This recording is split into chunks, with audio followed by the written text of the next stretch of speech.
Very hectic. It was this time round. It was we had to have bodyguards all around. You did it see got one of the kitchens, though. In fact, yes, and we were sort of reduced to travelling in laundry lifts and things like that. But the price of fame, they told me. But this must become tremendously confining after a little while. It was very claustrophobic. Yeah. Oh, we It was nice. Roger and I managed to get away a couple of days early to over here in Perth, and nobody knew we were here. We just went out on the beach and couldn't believe that it was quiet and peace. And, had a good time.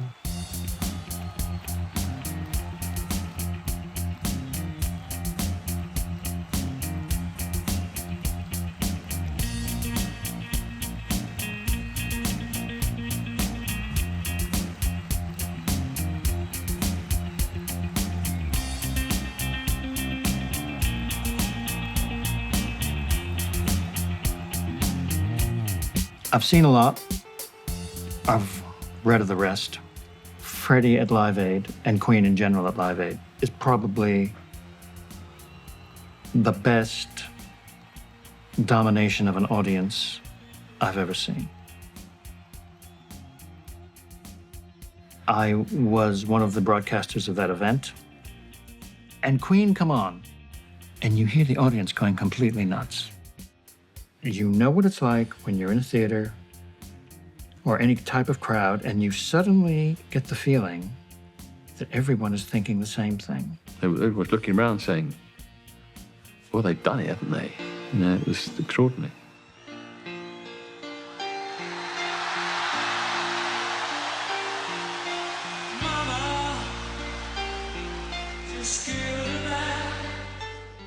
They're stealing the show.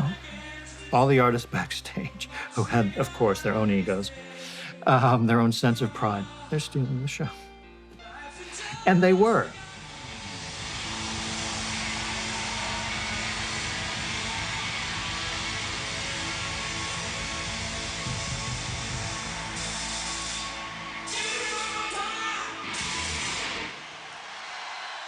And everybody said they stole the show.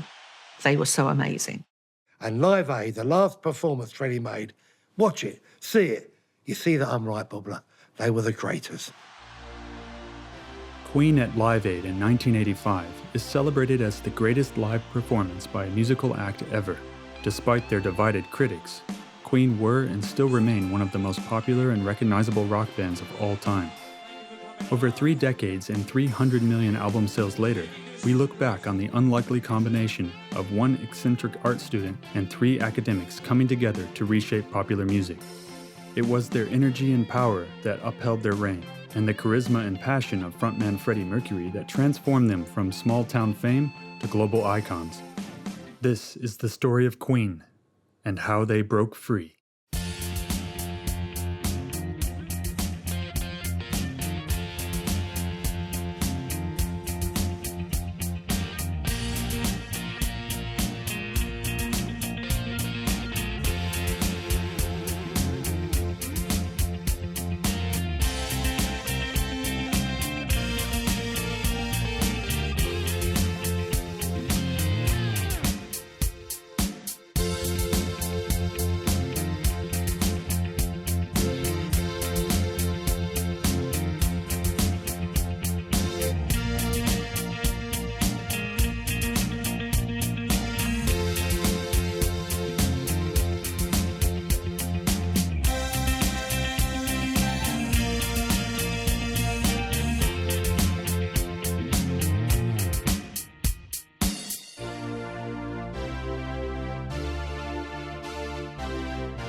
Despite his reputation as a British national treasure, Freddie Mercury was born and raised over 7,000 miles away on the East African island of Zanzibar.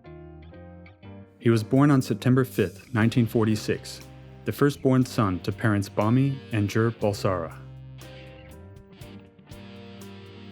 I'm sure most people who are Queen fans would just assume he'd been born in England, but in fact he was born in Zanzibar. His parents had come from India.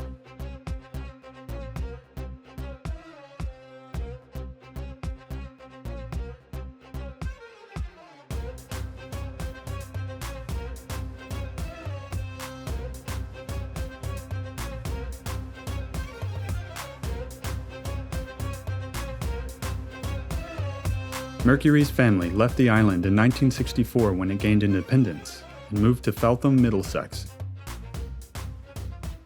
Freddie enrolled in art college and began to cultivate his own look that stood out from the hippie crowd of the times.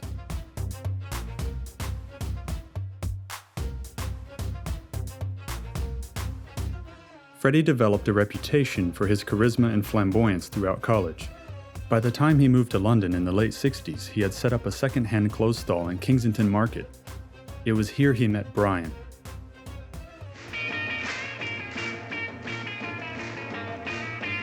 You used to listen to everybody you could get your hands on, you pick up all the records and copy them and kind of competition to see who could play them fastest and earliest.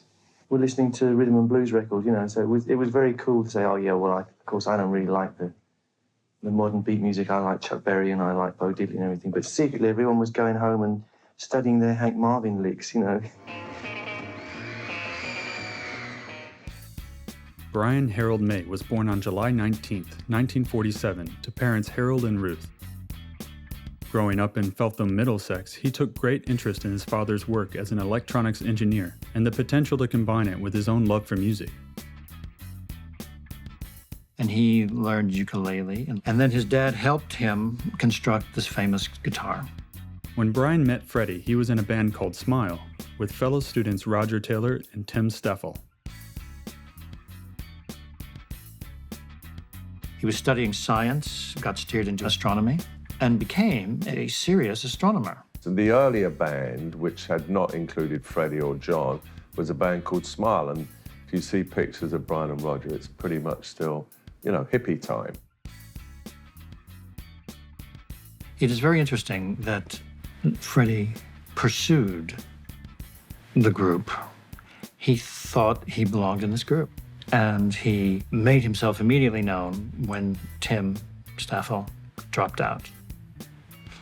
That was a big mistake. Freddie immediately made his mark, changing his own surname and the band's name from Smile to Queen. Farrakh wanted to be called Freddie. Freddie, being interested in music from an early age, would have known that there had never been a pop star called Farrakh. And so suddenly there was, instead of Farrakh Bulsara, Freddie Mercury, and of course Mercury is the messenger of the gods. It's a very grand and exalted name. This is an amazing case of personal reinvention, but it worked. The band first began making a name for themselves on the university music circuit. In 1971, John Deacon joined the band as their bass player, now complete as the Queen we all know and love.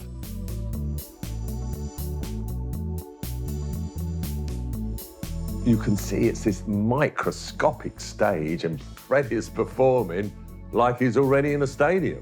I mean, he's big, he projected big. We were told that there was a really good band playing at Imperial College, and I went along with some of my friends from EMI and one or two other people, not really knowing what to expect. And I was absolutely blown away. I don't think I've ever seen a new band play like that. The place was absolutely packed. They really worked the audience. And I mean, we all just stood there with our mouths opened and were just stunned. And of course, they wrote their own material. The lyrics were wonderful. The melodies were fantastic. But I think on the whole, they were streets ahead of the other young bands around at the time. And I went to see him, I think maybe the Marquee Club or one of those clubs, and I fell in love with them. I thought, these guys are going to be big, monster big. But more Freddie, knocking Brian May, my monster mate, and Roger Taylor, who I love, and John Deacon, well, I don't love John, just half a kiss John, is even in those early days, Freddie stood out. He stood out for me. He was the star, he was the, he loved it. They got to work on their first studio album. Once recorded, they began pitching their 4-track demo to record companies up and down the country. The very act of receiving a demo is not one that thrills someone in the record business, which is why a lot of demos do go unheard. The heroes are the people like John Peel who actually listen to everything. So it would take some further time from just the act of making the demo to it having any impact at all. By chance, as Queen were rehearsing one day, producers John Anthony and Roy Thomas Baker from London's Trident Studios walked past and heard the band playing. They knew they had found something special, and soon after, Queen signed a management contract with Trident. but they needed to find a record label. Their manager went to EMI and pitched the band to Roy Featherstone. Even though they liked the sound, they were at first hesitant because it fell somewhere between the emerging prog rock and the latest trend, glam rock. Basically, we got a set of copy tapes, and we weren't quite sure what to make of it because it fell between a lot of things that were going on at that time. Glam rock was a musical movement in Britain that emerged in the early 70s, and a movement Queen took great inspiration from. Artists like David Bowie, T-Rex, and Roxy Music created tunes that steered away from the lengthy epics of prog rock and towards the catchy dance beats of glam rock. And of course, with the beats came the outrageous costumes and performances.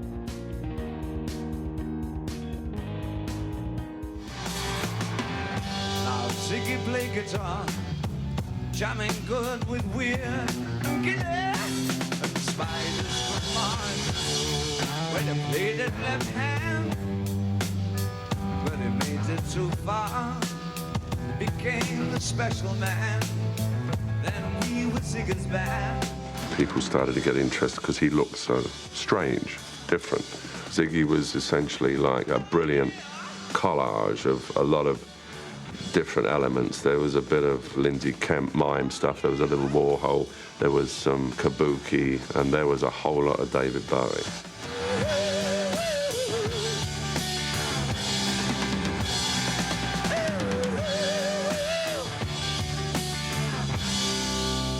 Now Ziggy played guitar.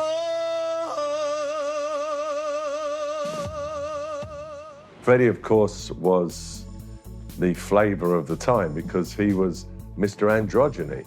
I'm sure the others were into it because they were a cute-looking bunch, and it wasn't like you had to, you know, take mincemeat and turn it into a beautiful roast. They were a good-looking bunch.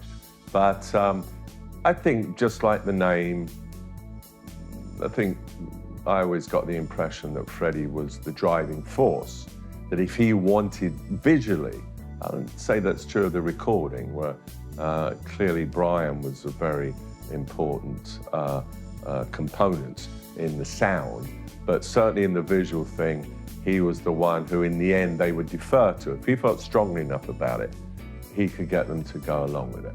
It was a stand against the image of rock as exclusively masculine. It became a world of eyeliner and lipstick. It was liberated. Freddie Mercury took particular inspiration from this movement. He channeled the theatrical drama of glam rock into Queen in both their sound and their aesthetic. Nobody had that sense of theatricality in rock. Bowie was about to. But Freddie was going to take them into the largest of venues with pomp, costumes, and it's like the reinvention that Elton John did on Reg Dwight. Reg Dwight had been the piano player in groups that had gone basically nowhere. So, new identity, Elton John, and he wears the costumes. It's like he's shot out of a cannon. And with Bernie Taupin, the great songs, the great band. And people take him as they see him. They don't think, oh, he was struggling for a few years, Reg. No, they don't do that. And they don't say of Freddie Mercury, oh yeah, Larry Lurex, or whatever previous details they might stumble upon. They just think, Queen, Freddie Mercury, look at him stomp across that stage. He owns this place, and he's wearing these robes. My gosh, what a regal figure. The band is called Queen. Nobody gave the band the name Queen. Nobody imposed the name on them. Freddie suggested it. They accepted it. And they presented themselves to the world in that way. And the world accepted them on that basis. You have a very extrovert stage act by any standards. Will you be able to go on with... You mean I flaunt it? You're over the top. No. Because there are certain things that I use in my stage act, which I know automatically I'll get a certain reaction because I know I've been there before. And they were impressive, and they were impressive because of their ambition and their confidence, especially Freddie's confidence.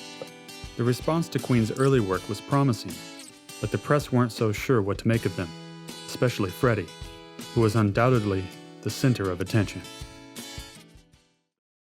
The band, and Freddie in particular, his very flamboyance, if you like, invited negative comments. And so this is when the New Musical Express famously asked, is this man a prat?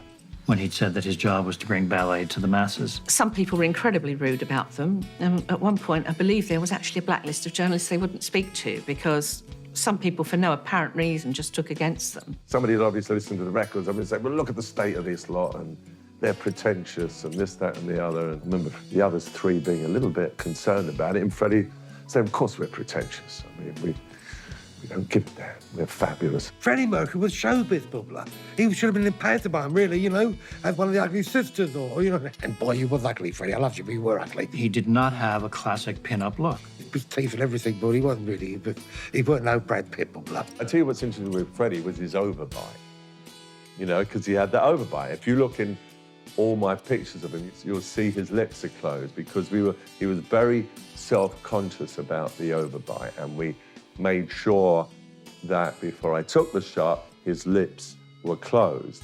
And I remember saying to him at one point, you know, with your money, you can do what you want. But he had these 4 extra teeth at the back, you see.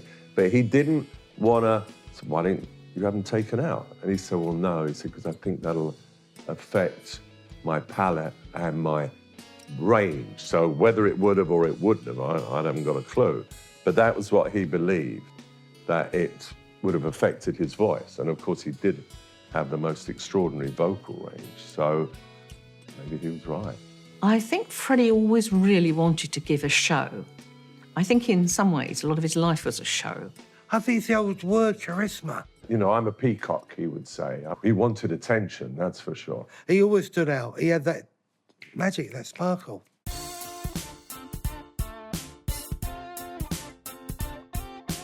Once they were picked up by EMI, Eric Hall began promoting the band.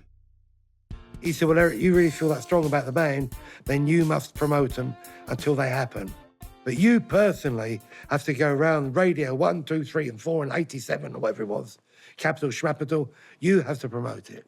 Oh, my pleasure, great. He soon found out that he and Freddie shared a lot of common interests. He realised that my kind of taste in music was Sinatra, was a lady called Josephine Baker, was sort of a bit more, not camp, schmamp, but outrageous Judy Garland, you know, friend of Dorothy type shtick. That sort of, he loved all that too. He loved all that. Get ready for the judgment day. The sun is shining, come on, get happy. The Lord is waiting to take your hand. I'm laying in my bed in the Holiday Inn, Luxembourg, about 3 o'clock in the morning, suddenly knock at my door. Hello, you, who's that? Eric, it's Freddie dear. What do you want? I just come in a minute. I'm coming up. I let him in. As he come in, I'm laying on the bed. And he said, Freddie, but what's the problem? Blah, blah. It's 3 o'clock in the morning, blah, blah. We're going to pick up at 8 o'clock. We're getting the plane back to London. No, I want to be with you. I said, well, you can be with me with pleasure. Tomorrow on the plane, blah, blah. I'll make sure I sit next to you and not the other boys, you or whoever it was on the trip. No, I mean, now. I know you're not into what I like, but can I just hold your hand? I said, that's all you got to hold in my hand, blah, blah. Nothing else, don't hold my hand. And in fact, he held my finger, in actual fact. I think my finger anyway was, I don't think of my finger, I'm not sure. On stage, he was no less than a star. His stellar vocals and elaborate performances earned Freddie legendary status. When asked to think of a verb to describe Freddie on stage, I think of strut, like a peacock. Just strutting across the stage. Not afraid to dominate, because he knew it was for fun. That he felt he had a relationship with the audience, and that even if it was just for those few moments, he absolutely loved them. And I think it was mutual. He realized his voice was like an instrument. Now, there's one thing that he did have going for him, which even he couldn't have known, which was volume. Freddie's voice can be heard. He had a great sense of projection. I think it was a unique sound. And I still, to this day, I defy anybody not to know when one of his songs comes on the radio. The release of Queen's first single didn't break ground as well as everyone had hoped. The record comes out, the first single, Keep Yourself Alive, and I'm plugging it.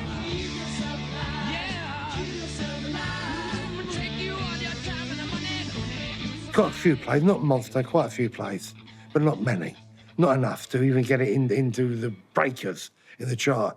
Completely failed, completely. I thought, Eric, you schmuck. Keep Yourself Alive sold poorly, but EMI thought that touring the band might be the solution. And that was when we got them onto the Mott the Hoople tour. The deal was that Mott's management wanted $2,000 to put a band onto the tour. They thought Queen was a good fit. Queen certainly made this a double bill of valid acts. We were very, very happy with it. You're always fearful of seeing the audience disappear to the bar the moment the support act comes on if they don't go down well, and they kept the audience. And there were lots of sighs of relief and shaking of hands and saying, well, this looks good. But I didn't think they were a superstar act. Why not? Because they themselves hadn't found out yet what made them really special. During their tour with Mott the Hoople, Queen met photographer Mick Rock. I was impressed. I mean, they had power and they had melody. And I went, whoa, Ziggy Stardust meets Led Zeppelin. They played him some of their latest songs. They wanted a piece of this glam image. They wanted a black and white theme, and they wanted to feature the band. This is a band that hadn't made the record label any money, and they were already bossing them around and getting what they wanted, and they wanted to feature the band. So that was my brief.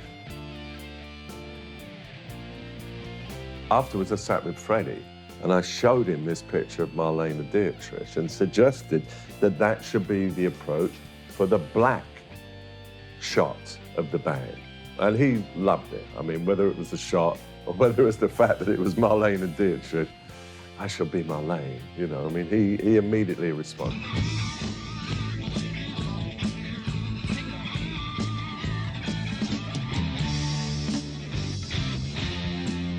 So the foundation really was Keep Yourself Alive. Enough to, that foundation was strong, monster strong, enough to Seven Seas of Rye comes out, and then it took off.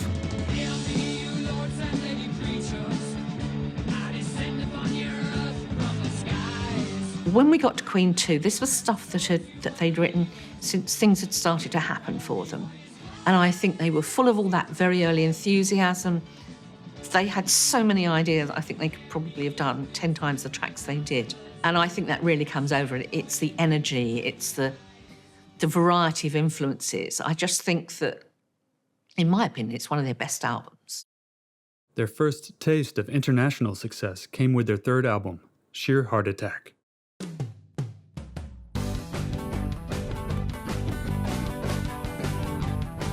Well, Mick Rock had his iconic shot of the heads on the Queen 2 album sleeve, but this was, for me, even better. This time, they had a concept. What they wanted was to look like they were thrown up on some beach in a desert island somewhere, looking completely whacked out and wasted. There was something very liberating, very decadent, very free about that album sleeve, and slightly sexually intimidating, showing the members of the group in various stages of disarray. The discomfort they had to go through on that session was my doing, but was not my conception. She says, just like Marie Antoinette, building a remedy for Khrushchev and Kennedy at any time of invitation you can. Killer Queen, to me, is the first of the classic Queen tracks, because here, Freddie has found his lyrical mode. So many parts of that song are just so clever.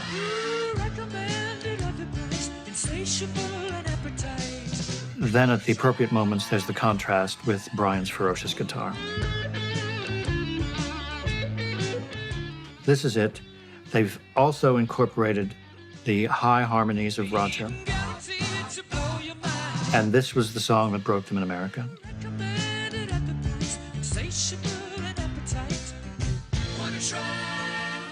Killer Queen is open to interpretation, I think. I think the lyrics were allegedly to do with some people they were involved with in their management that weren't their best friends. Who knows? There are all sorts of interpretations. I've heard a lot of stories over the years. The story is this. He come to see me one day to play me a record. And he says to me, Terry, want you to hear this? And he puts his record on. It's Killer Queen, goodbye to gelatine, yabba-dabba-dabba, dabba-dabba-dooba-doo. I said, love it, it's got to be it, love it, monster, got to be it. Look, you haven't, Eric, you haven't listened to the lyric. I have, no, listen again, put it on again. He's Moe Shandon in the fancy cabinet. No, he said, but no, don't listen. The song's about you. And me, Bobula. I'm the Queen, I'm being Freddie, and I can't have you. That's killing me. So I'm the Queen and you're killing me. And when you hear the lyric now let's do it again, he was right. Because I had a fancy cabinet at EMI, which I kept Mayor Shandon on. He keeps Mayor Shandon in his fancy cabinet. Hair like Marie Antoinette. I know that, not now, look at me now, Bubble, I've got no chance. I used to go to Sweeney's in Beecham Place in London. I used to have, they call it a Lamar, perm. Because I saw Kevin Keegan street, long Lamar, like Marie Antoinette. Yes. Well, you're never too old to learn something. 3 or 4 people have verified it. That Killer Queen was written about me. Gee, I had no idea that Freddie may have been infatuated with him. Oh, every time I saw him, he said, "Oh, Eric, I wish I could you," and I love to. It's possible. But it would have been an odd couple, I'll tell you that much. It didn't matter that he fancied me or schmancing me. It was an honour. Dear Eric, he doesn't change, does he?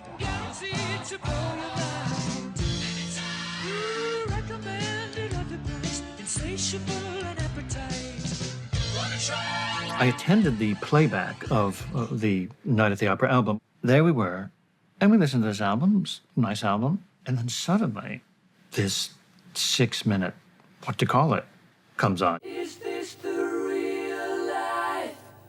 Is this just fantasy? Everyone was in shock, and they'd never heard anything like it. Escape from reality. People were divided about whether it was genius or madness. I see a little silhouette of a man.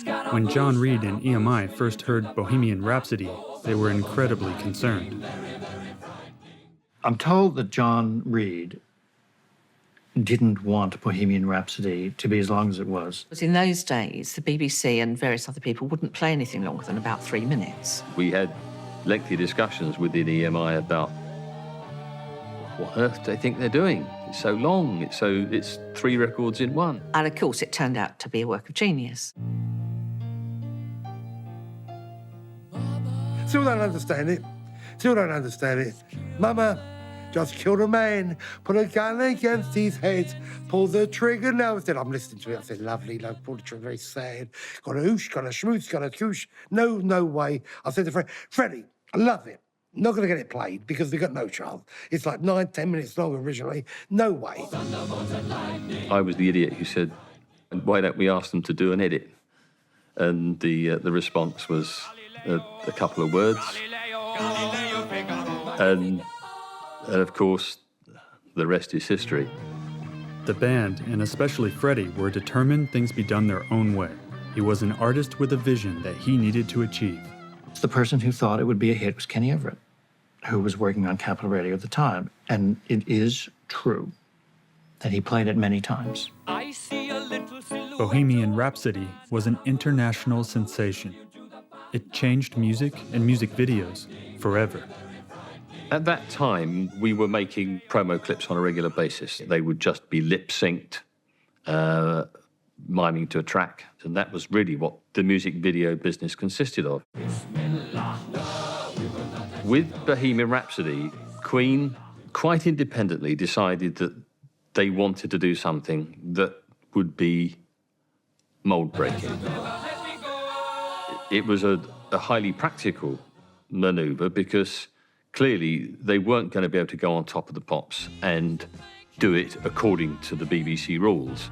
which involved going in and recording the backing track in 3 hours of studio time that they gave you, and then you do a moody switch of the tapes to give them the real backing track, and go in and mime to it. Mamma mia, mamma mia, mamma mia, let me go. We knew that what we would have to do is give them a video that would be so fantastic that they couldn't refuse to use it. The band themselves did the creative work on that, and they came to us with the request, we want to make this video, it's going to be fantastic. Bruce Gowers is going to direct it.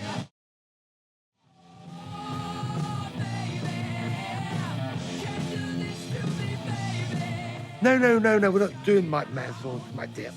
We're using Bruce Gowers. I said, no, you're not. I got a deal with Mike Mansfield. Contracted that he does all of my videos, from Olivia Newton-John to Cliff Richard to whoever. I've paid about £400 a video. No, Freddie, it's not on. We ain't going to use. Got to use. Well, who you got? We've had a meeting. Without me being there, how dare you have a meeting with me there about my budget, my money.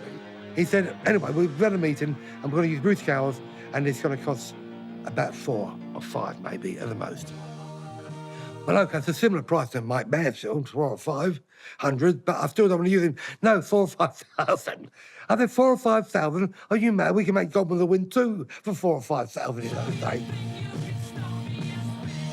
That was a bit of a gulp. There was a sharp intake of breath. I can remember the aggravation, having round with Freddie Mercury. But they got their way, and they did it. It was the best money you ever spent because it changed the industry. Freddie said to me, oh, we made a short film yesterday afternoon with Bruce Gowers. Well, that short film happened to revolutionize the way that music is consumed, because neither MTV or VH1 would exist had it not been for that short film. God, was I wrong about that too. What a schmuck. I had to make a living. Showing it on Top of the Pops galvanized Great Britain. The record went to #1 for 9 weeks. So we throw in the factory of a morning, because you got the figures from the night before. Hello, Bob, it's Eric here. So-and-so, how did we do? So-and-so record, Queen, Bohemian Rhapsody, 60.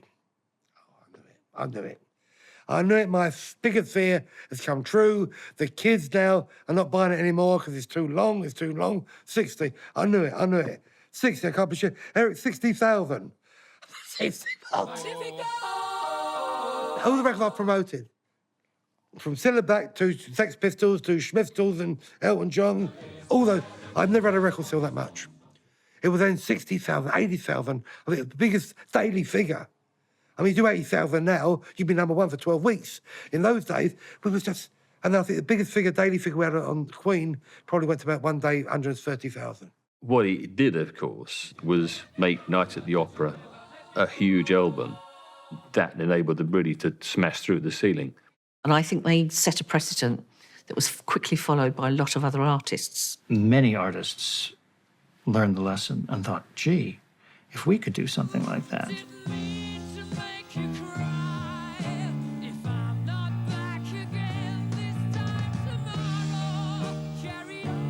The meaning of the song's lyrics has always been a mystery. Freddie refused to explain them, causing many fans to come up with their own theories. The music itself was so bizarre that you had no idea what the lyrics meant, and really, who cared? Tim Rice, the great lyricist, has this theory that it's an attempt to come to terms with being gay and the relinquishment of a previous role. Easy come, easy go, will you let me go? It's a good theory. I never had a chance to ask Freddie about it. Some of it's a bit tongue-in-cheek, but it's a great song. It was a lot of fun to do. And first of all, I was a spectator because the three of these guys were just banging out the backing track with all these gaps in.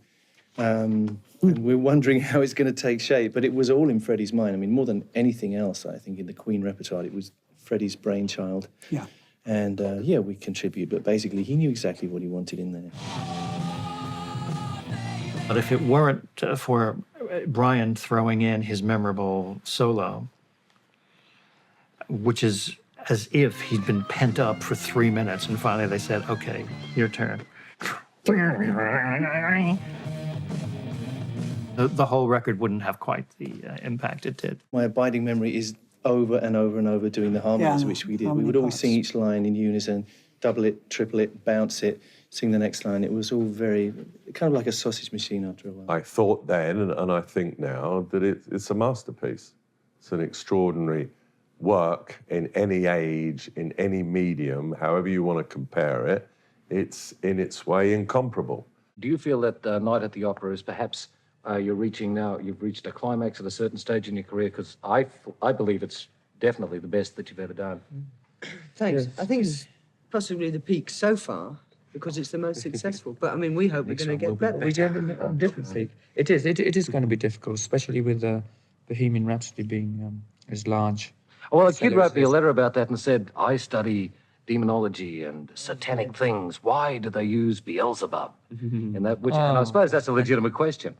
Why do we use it? Yeah. It's just why do we use anything? I mean, it doesn't necessarily mean I study demonology and things. I just love the word Beelzebub. It's a great word, isn't it? Wow. Very camp word when you look at it. Actually, the letter was signed with a cloven hoof at the top. What is that? The What is same sect. I belong to that. Only sticking pins in effigies. The next single that's coming off Night at the Opera is You're My Best Friend, I understand. And already we're getting a lot of requests for that. But it's entirely different in structure to Bohemian Rhapsody, and that's what makes the album attractive to me. Is that This right? is John's song. Yeah. John wrote. Yes, because I mean that's probably one thing in the group that we all do right, which lends to the variety of our albums. You know, it's a very good thing, I think.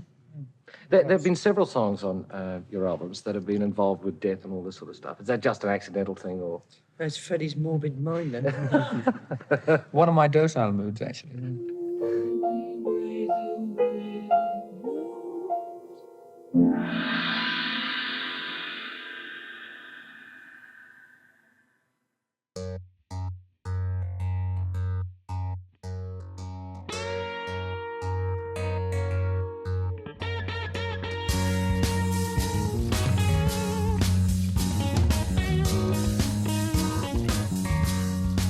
In those days, it was quite typical for people to be under contracts that would now be considered wildly unfair.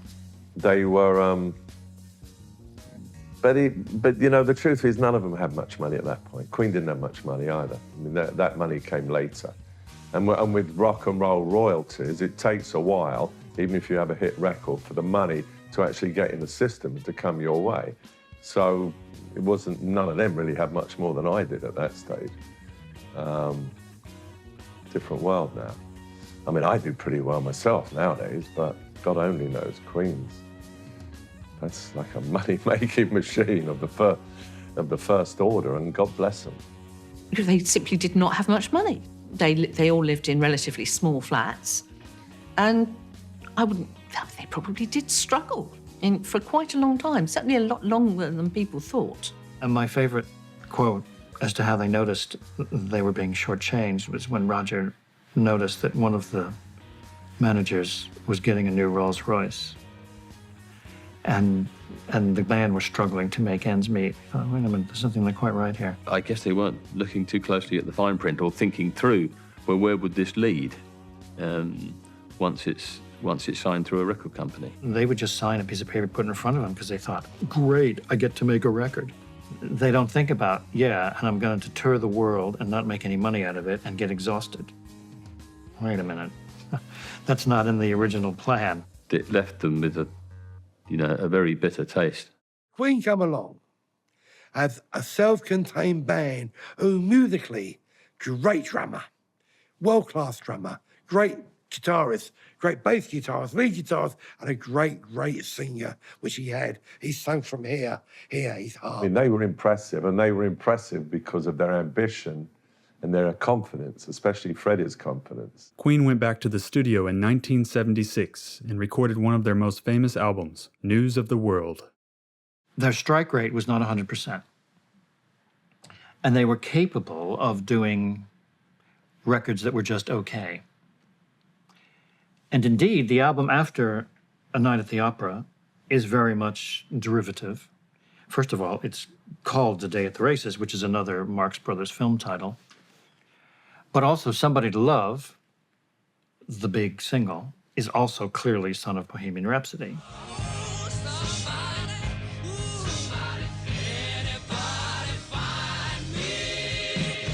It was like, oh, they found something good with Bohemian Rhapsody, and they're doing it again. It's all in context. But if you space it out a bit, if you have a greatest hits album in which it's not the next track, then it sounds more impressive.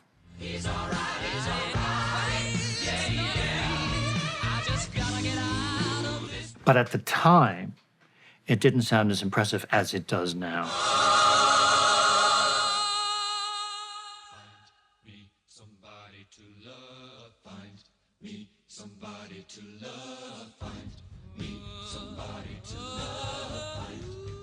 One of the extraordinary things about Queen and Freddie was that they had an instinctive commercial and marketing nous. It was staggering how year on year they came up with something incredibly serendipitous when one year it was Killer Queen, the following year, of course, was Bohemian Rhapsody.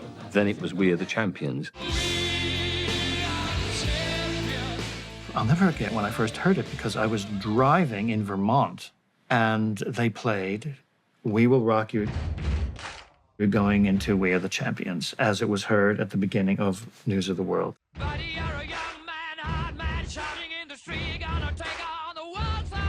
It was like the entire meaning of life summed up in 5 minutes. I mean, all of the elements of successful rock were there.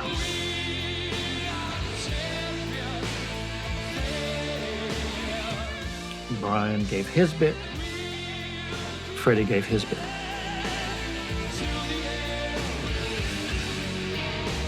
And Brian gave unremitting power. And that closing guitar line by Brian's was immensely powerful and said everything and put it to bed and leads directly into We Are the Champions, which does a similar thing through vocals.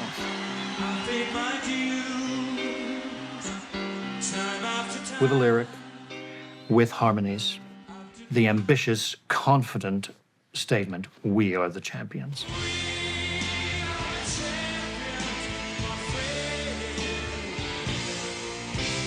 And to this day, all you have to do at a stadium is hear, dum, dum, dum, and you know it's We Will Rock You. And everyone starts going, we will. 2 sport anthems back to back. What an achievement. But Freddie had never, to my knowledge, never been to a soccer match in his life, but he used to like watching the boys' legs on television. They had a real knack of writing anthems that people would feel involved with, would really get to them, get under their skin, take away all their inhibitions. They could enjoy, they could wave their arms. By the early 80s, Queen had established themselves as the band to see live. Their shows repeatedly broke records. In Sao Paulo, Brazil, 130,000 people watched an incredible show.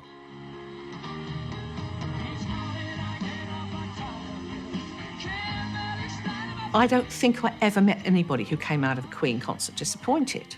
Those enormous gigs were unbelievable. I still maintain that they held a big audience together, better than anybody I've seen before or since. As you see each tour, because with each tour they would add a new dimension of outrageousness in presentation. The audiences would always respond to that kind of thing. Freddie was the ultimate showman.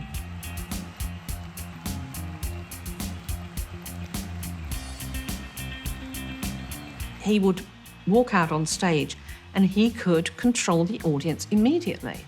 There was something about him. He just had the audience in the palm of his hand from the minute he walked onto the stage to the minute he left. He has very good enunciation.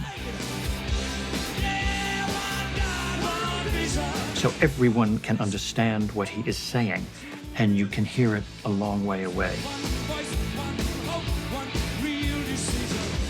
Well, this turned out to be immensely useful when Queen would do stadium gigs where they had tens of thousands or even over 100,000 people.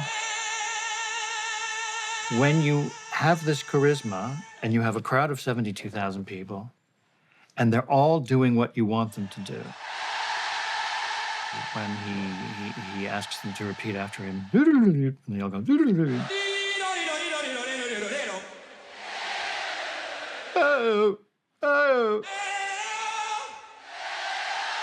You think, don't do anything he says. Queen really did rule the world for a short period. They continued to experiment even at such a high. Their single Under Pressure with David Bowie was their only hit on their next album. Then came the disaster of Hot Space.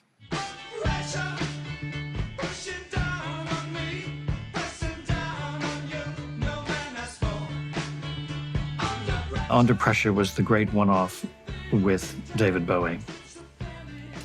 In a way, it's a shame that that collaboration was not pursued. Keep coming up with love, but it's so slashed and torn. But Hot Space was a real misfire. Having had this great success with Another One Bites the Dust, someone, certainly with Freddie's enthusiastic support, thought, hey, we have the support of the club crowd. Let's make a record with dance elements. It was self-indulgence. Look at me, I got a case of body language. Look at me, I got a case of body language. Queen was always more than the sum of its parts. They're all fantastic musicians, but there was something about the magic when the four of them got together that made it something special. The band reunited for their appearance at Live Aid in 1985. This was to be the performance of a lifetime. And Live Aid, the last performance Freddie made, watch it, see it.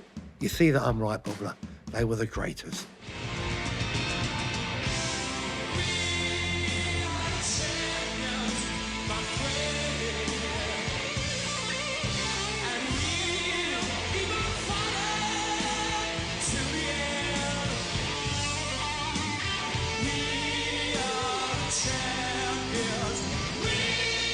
And everybody said they stole the show.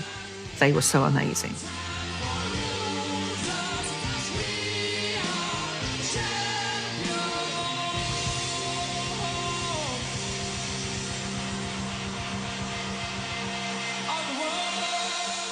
There's a thing that everybody, I suppose, is going to be wondering about, the campness of the act. That was one of the things I read in the pop press in England, that the act was a little bit camp. It's not. It's not really camp, you know. It's rock and roll, and it's very visual as well. There's a lot of rock and roll music there. And I think it's the same as the variety content that we have on the album. We try and put that across on stage. I mean, each song that we do has a different sort of meaning to it. So, I mean, you know, it is rock and roll as a sort of label. But within that, I mean, each song has a different Would you say it was rock and roll with theatre? Yes, you could call it that. I mean, it's very difficult to label, because each song is in a different sort of category, really. I mean, from the 1920s vaudeville to the heavy, the real sort of raw rock and roll, to the ballad, to, you know.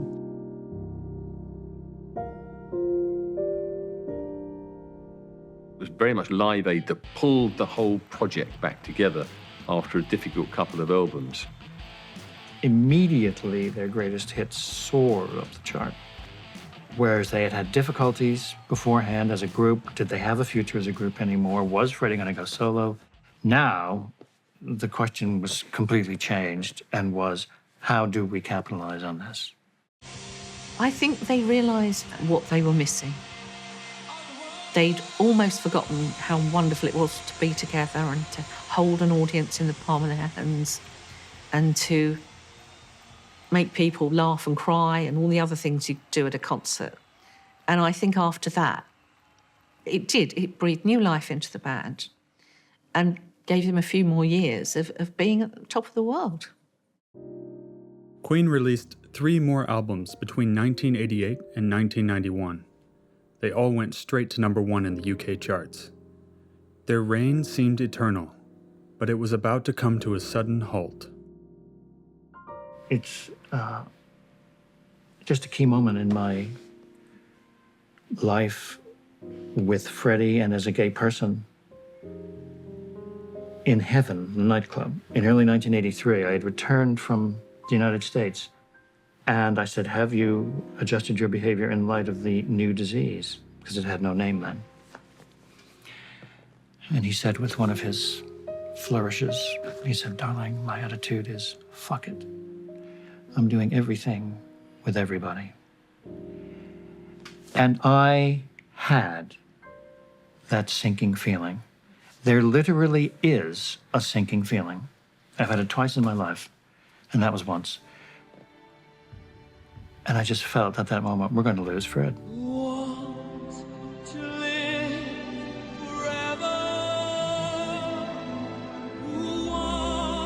And I also thought that even though he's putting up this great front, probably in the back of his mind,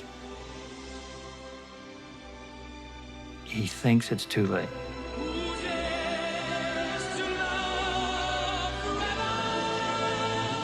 I think most people knew that he was ill. I think nobody really knew what was wrong or how long he'd been ill or how bad it was until pretty much at the end. I guess we knew intuitively something was going on, but it wasn't talked about. He didn't officially tell us until just a few months before. Now, I know that Freddie did not have a test until the late 80s and did not demonstrate symptoms until the second half of the 80s. But remember, there was a 10-year incubation period, on average, between infection and symptoms.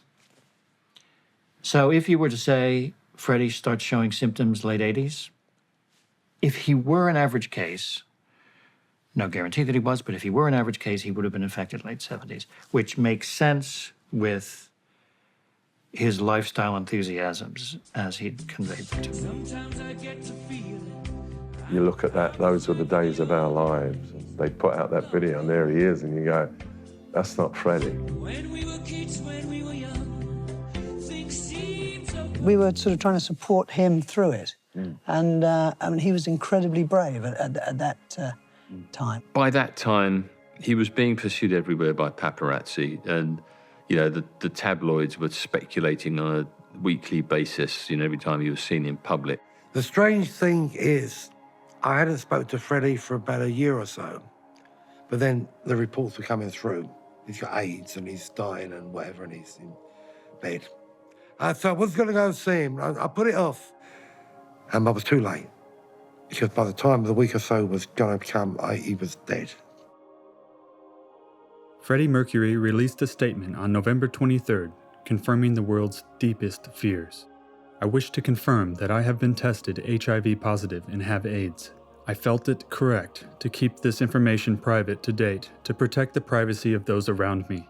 However, the time has come now for my friends and fans around the world to know the truth, and I hope everyone will join with me, my doctors, and all those worldwide in the fight against this terrible disease. The next day, November 24th, 1991, he died. All the people flowered outside his house, and I went there and I stood like in the crowd, and I stood there and having a little tear and watched those flowers, and I put the flowers there too. But I put my sign, kind of miss you, mate. Love, Sophie. He knew what it meant.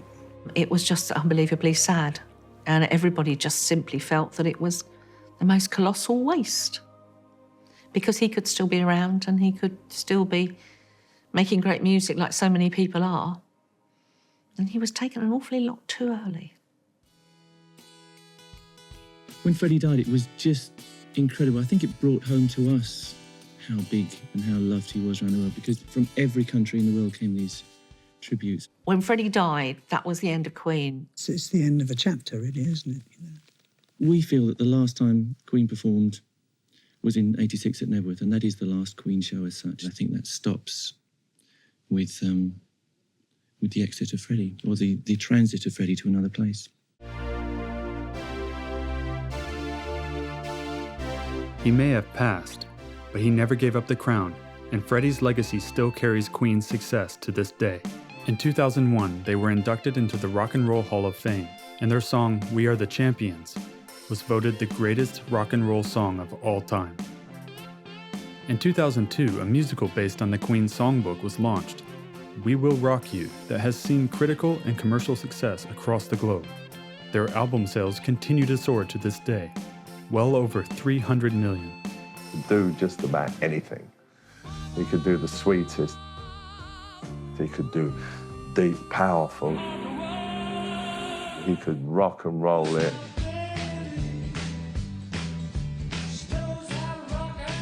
He could ballad it. One of the great secrets of Queen was that they were four very diverse personalities. You've got four people who are all very intelligent. With John and Brian, he ended up with doctorates. Roger had trained as a dentist. Freddie had been to art school. This was not your typical English working class rock and roll band, all leaving school at 15. These were very bright people.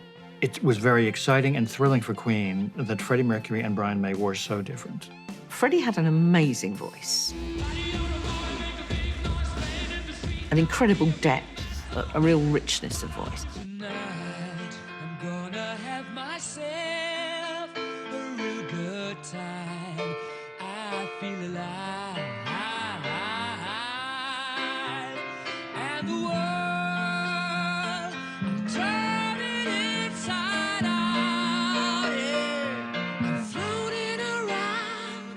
Freddie, of course, was the flavour of the time because he was Mr. Androgyny.